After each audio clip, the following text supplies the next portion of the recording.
మహోన్నతుని చాటున నివసించువాడే సర్వశక్తుని నీడను విశ్రమించువాడు అన్నాడు. మహోన్నతుని చాటున నివసించువాడే సర్వశక్తుని నీడను విశ్రమించువాడు. మహోన్నతుడు సర్వశక్తుడు ఇద్దరు ఒక్కడేనా, వేరువేరా అంటే ఇద్దరు ఒక్కడు కాదు, ఇద్దరు వేరు. మహోన్నతుడు ఒక ఆయన ఉన్నాడు, సర్వోన్నతుడు ఇంకొక ఆయన ఉన్నాడు. ఈ మహోన్నతుని చాటు చేసుకొని ఈయనను ఆధారం చేసుకొని ఎవడు బ్రతకని ఇష్టపడతాడో అతడికి సర్వశక్తుని యొక్క భద్రత లభిస్తుంది, ఆయన దగ్గర విశ్రాంతి దొరుకుతుంది. అంటే మహోన్నతుని ఆశ్రయించిన వానికి సర్వశక్తుని సాహచర్యం లభించదు, కాపుదల లభించదు. కుమారుని ఒప్పుకున్న వాడికే తండ్రి దీవెన లభిస్తుంది, కుమారుని ఒప్పుకొనని వాడిని తండ్రి కోపిస్తాడని కీర్తన గ్రంథంలోనే 2వ కీర్తనలో కుమారుని ముద్దు పెట్టుకొనుడి లేని ఎడల తండ్రి కోపించును, ఆయన కోపము త్వరగా. చూసారా? కుమారుని గ్రంథము 2 కీర్తన 12వ వచనం. కుమారుని ముద్దు పెట్టుకొనుడి లేని ఎడల ఆయన కోపించును, లేకపోతే ఆయన కోపిస్తాడు, అప్పుడు మీరు త్రోవ తప్పి నశించెదరు. చూడండి, ఇక్కడ కుమారుని ముద్దు పెట్టుకోండి లేకపోతే ఆయన కోపడతాడు అన్నాడు. ఎవరైనా? తండ్రి. అలాగే మహోన్నతుని చాటున నివసించండి, అప్పుడు సర్వశక్తుని నీడన విశ్రమం మీకు దొరుకుతుంది, విశ్రాంతి దొరుకుతుంది అని ప్రభువుని తండ్రిని ఇద్దరిని ప్రారంభ వచనంలోనే చూపించాడు. అయితే ఇక అక్కడి నుంచి మొదలుపెట్టి చూస్తే మీరు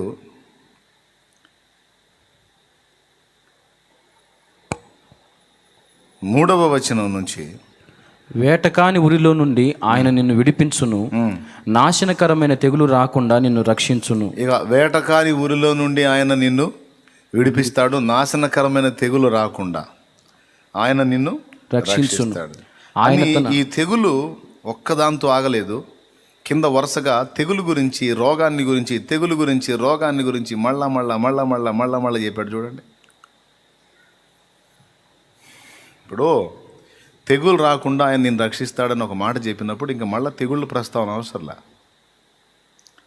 కానీ కింద వరుసగా మీరు గమనించినట్లయితే చూడు, 5వ వచనం నుంచి రాత్రి వేళ కలుగు భయమునకైనను, పగటి వేళ ఎగురు బాణమునకైనను, చీకటిలో సంచరించు తెగులునకైనను, మధ్యాహ్నమందు పాడు చేయు రోగమునకైనను నీవు భయపడుకుందువు. నీ ప్రక్కన 1000 మంది పడినను నీ కుడి అన్నాడు, రోగం అన్నాడు, తెగులు అన్నాడు, అంతటితో ఆగిపోయాడు. మళ్ళీ 10వ వచనంలో నీకు అపాయమేమీ రాదు, ఏ తెగులును నీ గుడారమును సమీపించదు.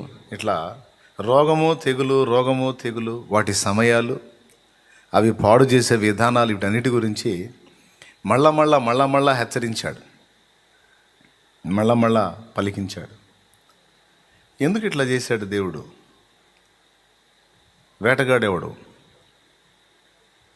అది సరే, కానీ నీవు సింహములను నాగుపాములను త్రొక్కెదవు, కొదమ సింహములను భుజంగములను అణగద్రొక్కెదవు అంటాడు. పాములు అంటే మనకు కనపడుతున్నాయి, సింహాలు ఏడ కనపడుతున్నాయి?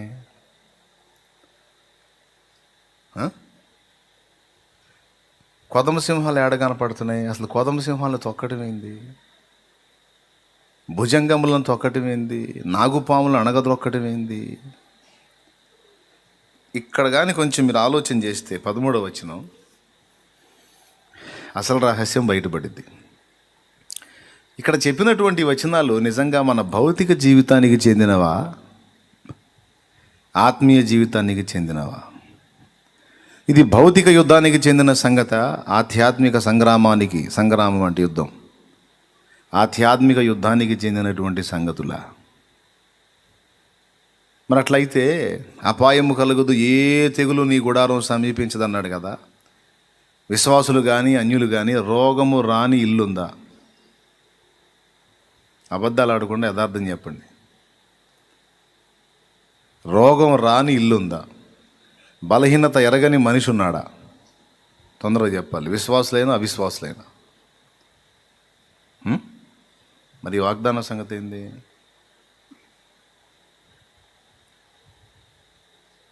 ఎప్పుడన్నా ఆలోచించారా? అపాయం నీ వద్దకు రాదన్నాడు. ఇంతవరకు ఏ అపాయం రాలేదా?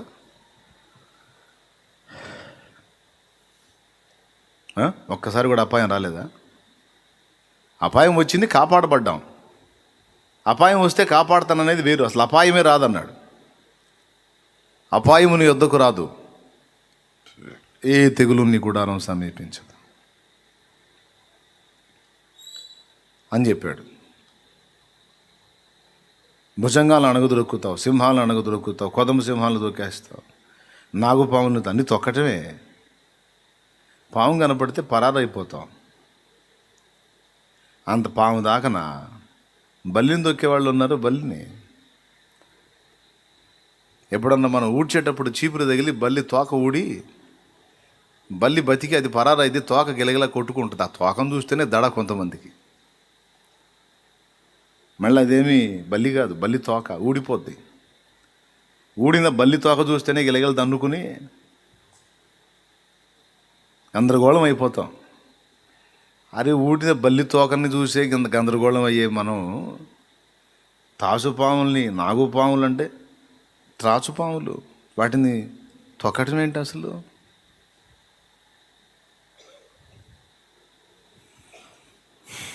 అవునా? ఇదేదో ఆలోచించాల్సిన విషయమే.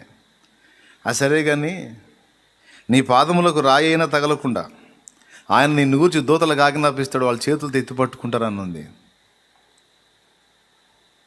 ఏదో ఒక్కసారి ఎత్తి పట్టుకున్నాడు కనపడట్లేదు దూతలు. ఎన్నోసార్లు పడ్డాం.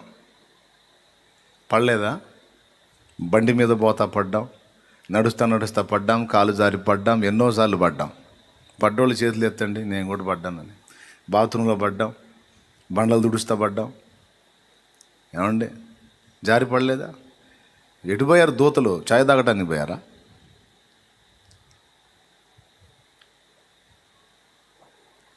ఆయన నిన్ను గూర్చి తన దూతలకు ఆజ్ఞాపిస్తాడు, వారు నీ పాదమునకు రాయైనా తగలకుండా తమ చేతుల మీద ఎత్తి పట్టుకుందరు అన్నాడు కదా. మరి ఏది అసలు దేని గురించి మాట్లాడుతున్నాడు?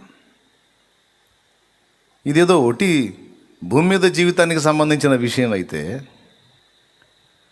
మనకి గొప్ప కానీ దేవునికి గొప్ప కాదు. మన భౌతిక జీవితం మనకి గొప్ప కానీ దేవునికి గొప్ప కాదు. దేవునికి మన ఆత్మీయ జీవితం, ఆధ్యాత్మిక జీవితం, ఆత్మ సంబంధమైన జీవితం గొప్ప. సో 91వ కీర్తన అసలు ఏమి సూచననిస్తుంది మనకి? దేని గురించి బోధిస్తుంది? అందులో ఉన్న పాఠం ఏమిటి? అది వాస్తవిక కోణంలో ధ్యానించాలి. Praise the lord. ఇప్పుడు చూద్దాం. మన జీవితం 2 విధాలు. ఒకటి భూమి మీద దృశ్య ప్రపంచంలో కనపడుతున్న భౌతిక జీవితం. 2 ఆత్మీయంగా విశ్వాసమును బట్టి దేవునితో మనం కలిసి నడుస్తూ జీవించేటువంటి జీవితం. ఒకటి లోకముతో, లోక సంబంధులతో కలిసి బ్రతికేటువంటి జీవితం. 2 దేవునితో నడిచేటువంటి జీవితం. క్రీస్తు యేసులోకి వచ్చినటువంటి వాడు 2 జీవితాల అనుభవం కలిగి ఉన్నాడు. క్రీస్తు యేసులోనికి రానివాడు ఒకటే జీవితం, అది లోకానుసారమైన జీవితం కంప్లీట్గా. క్రీస్తు యేసులోకి వచ్చినటువంటి వాడి బ్రతుకు వానపాములాగా అయిపోయింది. వానపాము ఒకటే, దాన్ని కానీ మీరు కట్ చేస్తే మధ్యలోకి 2 భాగాలు అవుతుంది. 2 భాగాలు 2 దిక్కులకి వెళ్ళిపోతాయి, బ్రతికే ఉంటాయి, చావు. ఎప్పుడైనా ట్రై చేస్తారా? వర్షాకాలం వర్షాలు పడుతున్నాయి, దొరికితే ప్రయోగం చేసి చూడండి. వానపాము ఒకటే, మధ్యగా మీరు కట్ చేయగలిగితే ఒక భాగం బతికి ఒక భాగం చచ్చిపోదు. 2 భాగాలు 2 దిక్కులకి వెళ్ళిపోతాయి. అంతకుముందు ఒకటే ఒకే వైపు ప్రయాణం చేస్తూ ఉంటుంది, అటు ముందుకో లేదా వెనక్కో. విడగొట్టిన తర్వాత రెండు వైపులకి వెళ్ళిపోతాయి. ఒకప్పుడు మనం వానపాము కట్ చేయకముందు ఎలాగైతే ఒక్కటిగా ఉందో అది మన స్థితి. యేసు అనే వ్యక్తి ఎప్పుడైతే ఎంటర్ అయ్యాడో ఈ వానపాము 2 భాగాలు కట్ చేయటం జరిగింది. మన బ్రతుకు 2గా మారిపోయింది. ఇక 2 ఒకదానికొకటి కలుసుకొని మళ్ళా అతుక్కొని జీవించే జీవితం లేదు. ఒకటి అట్లా ఆగిద్ది, ఒకటి ఇట్లా ఆగిద్ది. ఇలాంటి 2 విధములైనటువంటి జీవితం, ఒక విచిత్రమైన జీవితం క్రైస్తవ జీవితం. కనబడుతున్న దృశ్య ప్రపంచంతో మనకు పరిచయం ఉంది.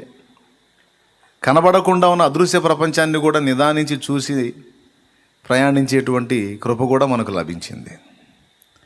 ఎందుకంటే మన మనోనేత్రాలు వెలిగించబడ్డాయి. లోకస్తులకు ఆ భాగ్యం లేదు, ఎందుకంటే వాళ్ళ మనోనేత్రాలు ఇంకా వెలిగించబడలేదు. ఇప్పుడు లోకస్తులు చూడని వాటిని మనం చూడగలిగే కృప దేవుడు మనకి ఇచ్చాడండి. స్తోత్రం, హల్లెలూయా. లోకస్తులు గుర్తించనివి, లోకస్తులు కనిపెట్టనివి, లోకస్తులు ఎదుర్కోనివి మనం ఎదుర్కొనేటట్టు, గుర్తించేటట్టు, కనిపెట్టేటట్టు, చూడగలిగేటట్టు మన కళ్ళు తెరిచాడు దేవుడు. అందుకే 2 ప్రపంచాలు లేక 2 లోకాలు మన కళ్ళ ముందు కనిపిస్తున్నందున మనం గందరగోళంలోకి వెళ్ళిపోయే అవకాశం ఉంది. శాంతి సమాధానం సంగతి ఏమో కానీ ఈ గందరగోళంలో అశాంతి, ఆవేదన, ఇది అని చెప్పలేని బాధ మనల్ని తరుముతూ ఉంటుంది. అయితే ఇక్కడ ఈ 2 జీవితాలకు సంబంధించినటువంటి విషయాన్ని ఎత్తలేదు, కానీ ఏది ముఖ్యమో దాని గురించి ఎత్తాడు. అది ఆధ్యాత్మిక జీవితం, ఆత్మీయ జీవితం. దానిలో మనకు ఎదురయ్యేటువంటి పరిస్థితులు, భూమి మీద జీవించేటువంటి జీవితంలో ఏదో కష్టపడి చదువుతాం, చిన్నపాటి ఉద్యోగమో వ్యాపారమో పనో ఏదో ఏర్పరచుకుంటాం. భార్య పిల్లలు లేదా భర్త పిల్లలు కుటుంబం అట్లా నడుస్తుంది వ్యవస్థ. ఓకే, ఇందులో పెద్ద ఒత్తిళ్ళు ఏమి ఉండవు. పైసలు ఉంటే బిల్డింగ్ కట్టుకుంటాం, లేకపోతే ఏదో ఉన్న దానిలో బతికేస్తాం. ఇది మనకు అంత పెద్ద నొప్పి అనిపించదు. భూమి మీద జీవించే జీవితం కష్టాలైనా, బాధలైనా, అప్పులైనా, తిప్పలైనా ఏవైనా మనకి మన మనసును అంతగా కలతపరచవు. మన మనసుని బాగా కలతపరిచి మనల్ని బాగా కృంగుబాటులోకి, నిరాశలోకి తీసుకెళ్ళేటువంటిది ఆత్మీయ జీవితానికి సంబంధించిన విషయం. సాతానుకు ఒక పేరు ఉంది, వేటగాడు అని. వాడు మన శరీరాలను వేటాడేవాడు కాదు, వాడు మన ఆత్మలను వేటాడే వేటగాడు. మన ఆత్మీయ జీవితంలో మనం వాడిని ఫేస్ చేస్తూ ప్రయాణం చేయాలి, వాడిని ఎదుర్కొంటూ ప్రయాణం చేయాలి. మనకి నొప్పి పుట్టించేటువంటి విషయాలు ఏమైనా ఉన్నాయంటే అవి ఆత్మీయ జీవితంలోనివే. తిరిగి జన్మించిన క్రైస్తవుడికి భూమి మీద ఉన్నటువంటి కష్టాలు, బాధలు, ఇరుకులు, ఇబ్బందులు వాడిని అంతగా ప్రభావితం చేయలేవు. తిరిగి జన్మించిన వ్యక్తిని, స్త్రీనైనా పురుషునైనా లెక్క చేయరు. బాగా వేదన పడేది దేని గురించి అంటే ఆత్మీయ జీవితాన్ని గురించి. మరి నా ఫీలింగ్ అది, మీకు ఎట్లా ఉందో మరి మీ ఫీలింగ్ అదేనా? ఎంతమంది ఒప్పుకుంటారు? ఒప్పుకుంటే చేతులు ఎత్తండి. ఒకరు ఒప్పుకోట అన్నానికి లేకపోయినా నీకు అంత చింత ఉండదు. కానీ ఒక జరగరాని క్రియ నీ వల్ల జరిగిందంటే మాత్రం చిత్రవద.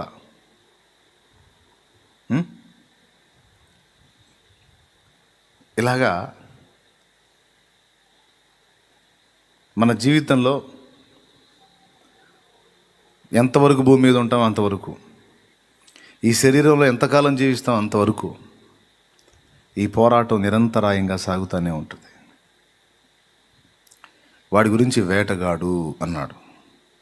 ఏం వేటగాడు వాడు అంటే, వాడు మనస్సుని, ఆత్మను వేటాడేటువంటి వేటగాడు. చిన్న పెద్ద తేడా లేదు, స్త్రీ పురుష భేదం లేదు, విశ్వాసి, పరిచారకుడు, దైవజనుడు, ప్రవక్త భేదం లేదు. అందరినీ వేటాడటానికి నిరంతరం దాడికి సిద్ధమై సమరోత్సాహంతో సైన్య సమూహాలను సమకూర్చుకొని ప్రతినిత్యము మనల్ని తరుముతూ ఉండే ఫరో సాతాను, వేటగాడు.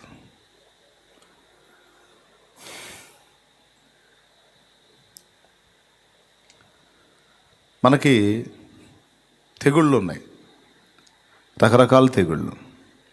శరీరానికి వచ్చే రోగాలు, తెగుళ్ళు మనకేం పెద్ద నష్టాన్ని కలిగించలేవు, మహా అయితే చంపుతాయి. చంపితే ఏం జరిగేది, పోయాడు ఉంటాం, ఇదేం ప్రాబ్లం కాదు. మన ఆత్మీయతకు తెగులు పట్టేటట్టు వాడు కుట్ర చేస్తాడు.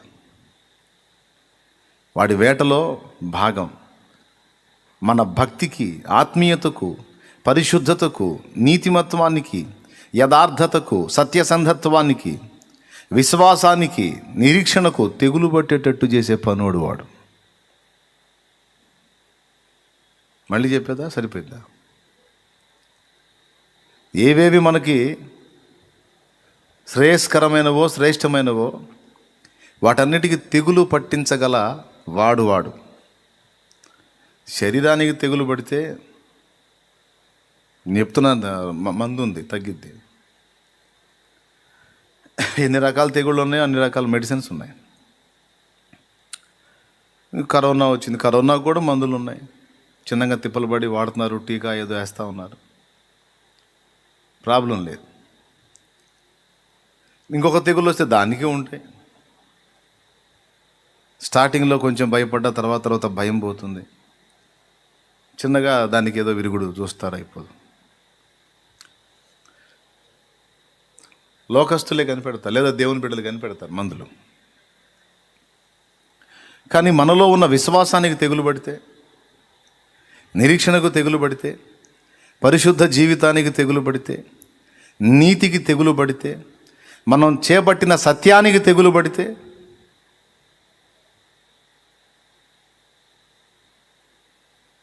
ఇవన్నీ మనం కలిగి ఉండవలసిన శ్రేష్టమైన విషయములు.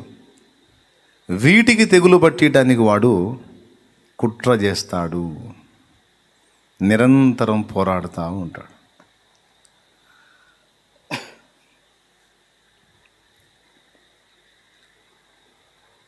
గాలిలో మార్పుల వల్ల సహజంగా తెగులు వస్తుంది. వాతావరణంలోని మార్పులను బట్టి తెగుళ్ళు వస్తూ ఉంటాయి. కొన్ని రకాల క్రిమికీటకాదులను బట్టి కూడా తెగుళ్ళు వస్తాయి. క్రిమికీటకాదులను బట్టి కూడా తెగుళ్ళు వస్తాయి.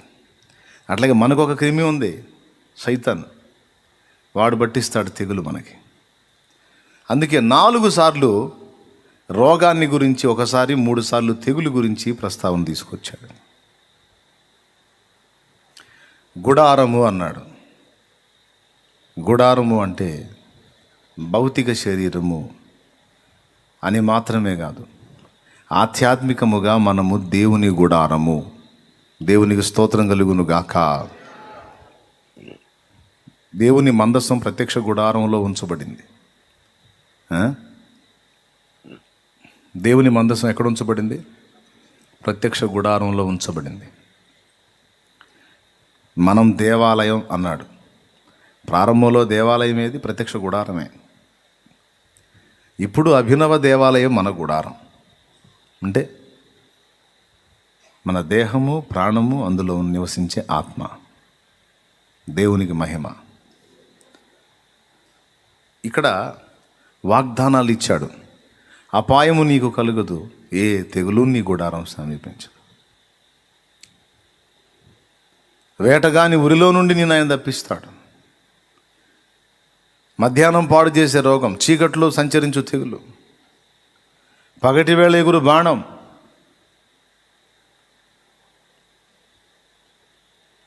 ఒక్కొక్క దాన్ని వర్ణిస్తే బోల్డ్ అంత విషయాలు. పగటి వేళ ఎగిరే బాణం ఏంటి? చీకట్లో సంచరించే తెగులేంటి? మధ్యాహ్నమందు పాడు చేయు రోగం ఏంది? ఈ 3 వర్ణిస్తేనే చాలా టైం తీసుకుంటుంది. దేవునికి మహిమ. ఈ రహస్యాలన్నీ ఎక్కడ బట్టబయలవుతున్నాయంటే, నీవు సింహములను, నాగుపాములను త్రొక్కెదవు, భుజంగములను కొదమ సింహములను అణగద్రొక్కేదో అన్నాడు చూడు, అక్కడ బహిర్గతం అవుతాయి. సింహాలను తొక్కే పరిస్థితి ఏమిటి? భుజంగములేంటి, నాగుపాములేమిటి, కొదమ సింహాలు ఏమిటి అంటే, ప్రతి మనుషునికి, క్రీస్తు యేసునందున్న ప్రతి విశ్వాసికి కొన్ని రకాల దురాత్మలను వాడు ఏర్పరచి ఉంచుతాడు. మనందరికీ, క్రీస్తు యేసునందు విశ్వాసంలోనికి వచ్చినటువంటి వారందరికీ కూడా వాడి సమూహంలో నుండి కొన్ని రకాల వ్యక్తులను, దూతలను మన చుట్టూ రౌండప్ చేసి ఉంచుతాడు. మన మార్గంలో అవి ఎదురుపడేటట్టు వాడు జాగ్రత్తలు తీసుకుంటాడు. ఇప్పుడు అరణ్య యాత్రలో మనం ప్రయాణం చేస్తే అన్ని సింహాలు ఎదురురావు. కొన్నిసార్లు సర్పాలు ఎదురు వస్తాయి, కొన్నిసార్లు ఇంకో టైప్ జంతువు ఎలుగుబంట్లు ఎదురు వస్తాయి, కొన్నిసార్లు ఖడ్గమృగాలు ఎదురు వస్తాయి, కొన్నిసార్లు చిరుత పులులు ఎదురు వస్తాయి, కొన్నిసార్లు సింహాలు, కొన్నిసార్లు కొదమ సింహాలు. అరణ్య యాత్రలో ఎప్పుడూ ఒకే జంతువులు రావు. కొన్నిసార్లు ఏనుగులు ఎదురు వస్తాయి అడవిలో ప్రయాణం చేస్తుంటాయి. అలాగే మన ఆధ్యాత్మిక జీవన ప్రయాణం ఇశ్రాయేలు అరణ్య యాత్ర లాంటిది. రకరకాలు మనకు ఎదురవుతూ ఉంటాయి. అలా మన మార్గంలో మనల్ని ఒకటి మిస్ అయితే ఒకటి ఏదో ఒక దాంతో చిత్తుగా దెబ్బగొట్టడానికి వాడు కుట్రబన్ని మన మార్గాల్లో ఫలానా ఘట్టంలో నువ్వు ఎంటర్ అవ్వాలి, ఫలానా వాడు దాడి చేయగానే దెబ్బతింటాడుగా, తర్వాత నువ్వు ఎంటర్ అయిపోయి నువ్వు ఈ పని చేయాలి. ఇలాగ వాడిని ఆమెను లేవకుండా తొక్కాలి. ఆ మనిషిని నువ్వు కానీ వదిలేవంటే ఫ్రీగా, మనం వదిలేమంటే చాలామందిని పాడు చేసే అవకాశం ఉంది, ఆ దేవునికి వెళ్ళి తిప్పే అవకాశం ఉంది. మనం కష్టపడి సాధించుకున్న విజయాలన్నీ ఓటములుగా మారిపోయే అవకాశం ఉంది. రేపు పనికి మళ్ళీ దెయ్యాలారా జాగ్రత్త అనేవాడు జాగ్రత్త చేసి ప్రతి ఒక్క వ్యక్తి జీవన యాత్రలో ఒక్కొక్క ఘట్టంలో ఒక్కొక్క దాన్ని మనకు తారసపడేటట్టు ఒక వ్యూహం ప్రకారం వాడు కుట్రబన్ని నీ మార్గంలో అవి నీకు ఎదురొచ్చేటట్టు రెడీ చేసి పెట్టాడు. బెదిరించడానికి చెప్పట్లా, వాస్తవమే చెప్తున్నా. చూడు, ఒక ఘట్టంలో అమ్మ తప్పించుకున్నా కాస్త ప్రశాంతత దొరికిందంటే మళ్ళీ ఇంకోటి ఎదురైతే ఆత్మీయ జీవితానికే మళ్ళీ దాంతో కొంతకాలం వేట, దాన్ని తప్పించుకొని అమ్మ బయటపడ్డామంటే ఇంకొంతకాలం తర్వాత మళ్ళీ ఇంకోటి ఎదురైతే నాగుపాములు, భుజంగాలు, కొదమ సింహాలు అన్నట్టు. ఇక్కడే దూతల కాపుదల మనకు అవసరమై ఉంది. భౌతికమైన వాటి నుంచి తప్పించడానికి కాదు, భౌతికంగా ఏర్పడేటువంటి కీడులు, సమస్యలు, బాధలు దేవుని దృష్టిలో అవి గొప్పవి కాదు. ఆధ్యాత్మిక పతనమే మన నిజమైనటువంటి పతనం. ఆత్మీయ నష్టమే శాశ్వత నష్టం. ఆత్మీయంగా ఏర్పడే తెగులే ప్రమాదకరం, ఆత్మీయతకు ఏర్పడే కీడే అసలైన కీడు. అందుకే దేవదూతుల్ని ఆ విషయాల్లో మనకు కాపలా ఉంచాడు దేవుడు. ప్రభువుకు స్తోత్రం.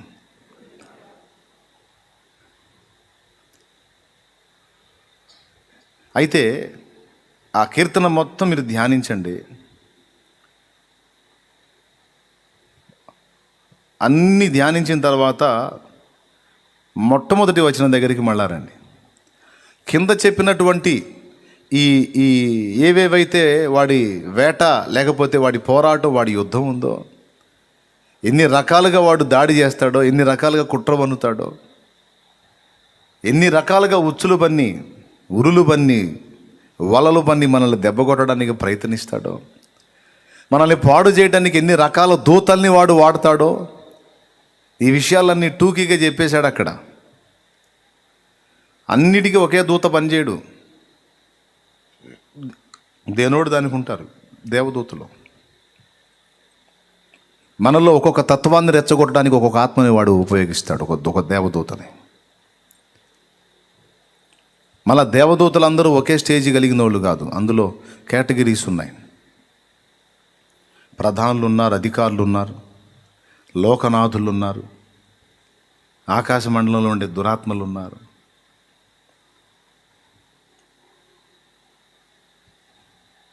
వేటాడేటప్పుడు వేటగాళ్ళు 5-6 పోతారు. ఫస్ట్ ఒకడు ఉచ్చు పెడతాడు.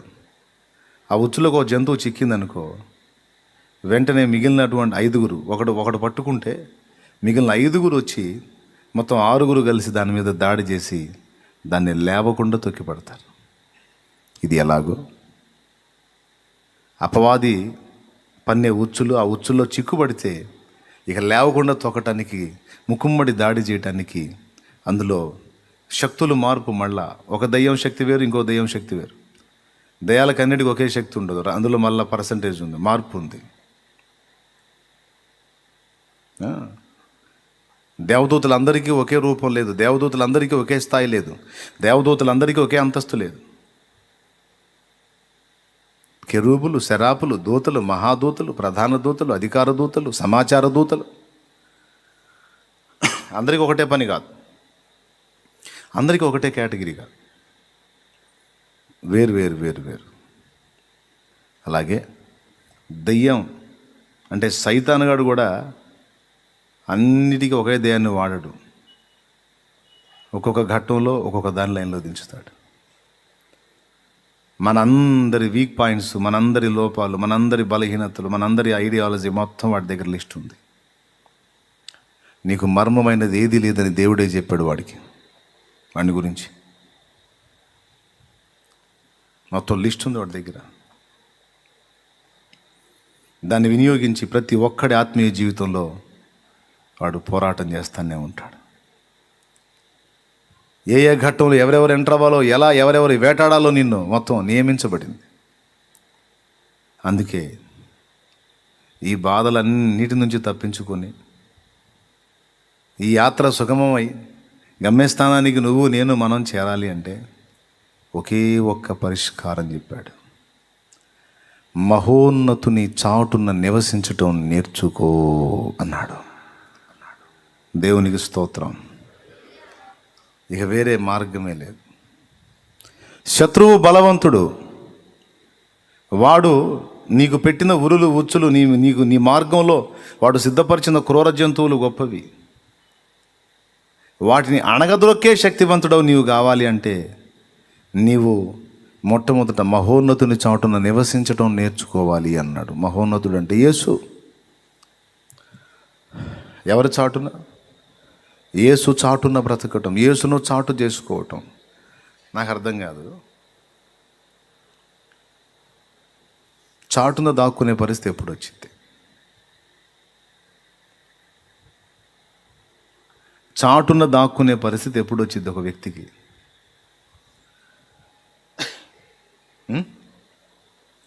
ఏ భయము, ఏ ఇబ్బంది, ఏ సమస్య లేనప్పుడు బాహాటంగానే ఉంటాడు. ఎవరైనా తరుముతుంటేనేగా, ఎదిరించే దమ్ము లేకపోతేనేగా ఎవరో ఒక చాటును దాక్కునేది. ఇక్కడైతే ముందే చెప్పేశాడు, నువ్వు ఎదుర్కొనే శత్రువు బలవంతుడు, వాడి వ్యూహాలు నీకు అర్థం కావు, వాడి కుట్రలు నీకు తెలియవు. కాబట్టి వాడు నీ మీద చేసే దాడులన్నిటి నుంచి నువ్వు కాపాడబడి విశ్రాంతిని అనుభవిస్తూ నెమ్మదిగా నీ యాత్ర ముగించాలనుకుంటే మహోన్నతుని చాటున నివసించటం అనే ప్రక్రియను సాధన చేయమన్నాడు. ఆయన్ని చాటు చేసుకో, ప్రతిదానికి ఆయన చాటుకొచ్చి దాక్కో. ఆయన ఎప్పుడు ఒక ఆశ్రయపురంగా సిద్ధపరచుకో, కేడంగా సిద్ధపరచుకో.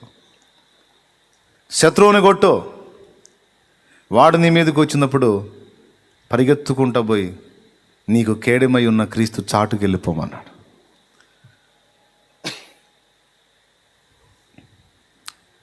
ఎప్పుడెప్పుడు ఆయన చాటు మనకు అవసరమై ఉంది, ఎప్పుడు మనకు ఆయన కృప అవసరమై ఉంది, గ్రహించిన వారమై. ఎన్ని బాధలు వచ్చినా గుర్తుపెట్టుకో, ఏమాత్రం అవకాశం దొరికినా నీ కాళ్ళు బట్టి ఆయన సామీప్యంలో లేకుండా నిన్ను దూరంగా తీసుకెళ్ళి పడేయడానికి చాలా కుట్ర జరిగింది.